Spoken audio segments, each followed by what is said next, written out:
स्थिति कनी खराब रहे। ई बच्चा हमरा 3 महीना के रही तखनिए मालिक साहब गुजर गेल।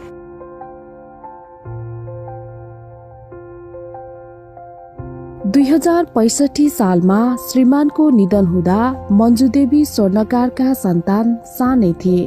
घरको मियो ढलेपछि मोरङको धनपालथान गाउँपालिका 4 कर्सियाकी मन्जुदेवीले मट्टीतेलको व्यापार गरेर 4 छोरा 1 छोरीलाई हुर्काइन् र पढाइन्। 2065 साल चैत्र महिनामा बुवा बित्नु भएको थियो। 27-28 गते समथिङ त्यही हाराहारी बित्नु भएको थियो। त्यति बेला हामी 13 वर्षको 14 वर्षको त्यस्तै थियो। परिवार चलाउन व्यवहार चलाउन अलिकति साह्रै गाह्रो हुन्छ। भाड़ा घर में रहते रहिए, त्यही मट्टी तेल बेचते थियो। अपने कमाएर बच्चा पनि पाल्यो, बच्चा सबका काम धराए, पढाए 10 क्लाससम्म।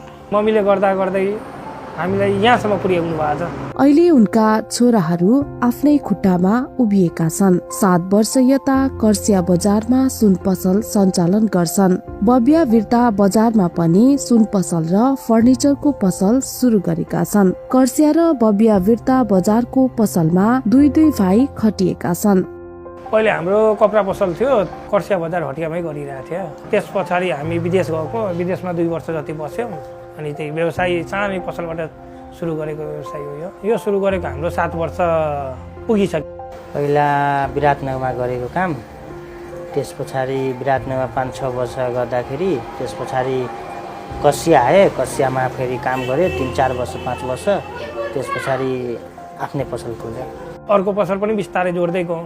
सुन चाँदी गरेर फेरि सुन चाँदी पसल नै खोलेका छौँ। त्यसपछि फर्निचरको आइटमको प्लास्टिकको आइटम जुन हुन्छ त्यो खोलेका छौँ हामीले। हामी 4 दाजुभाइ छ, 4 दाजुभाइले नि मिलेर हेर्दैछौँ। 2टा भाइ त्यहाँ बस्नुहुन्छ, 2टा भाइ यता बसेर हेर्दैछौँ।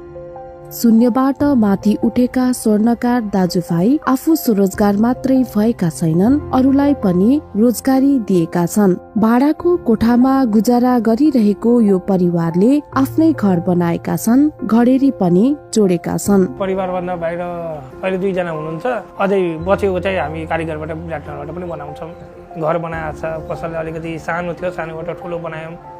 अलिकति जग्गा पनि जोड्यौँ।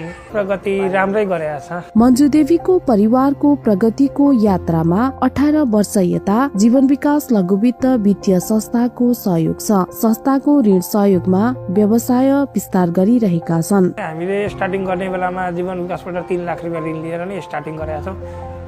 पुँजी हाल्ने बेलामा त्यस पछाडि अब मेहनत पनि रह्यो, साथीभाइको पनि सहयोग रह्यो। पटक पटक हामीले काम लागेको बेला लोन लिँदै गयौँ, क्लियर गर्दै गयौँ, लिँदै गयौँ, समयमा किस्ता तिर्दै गयौँ। यहाँ बसेको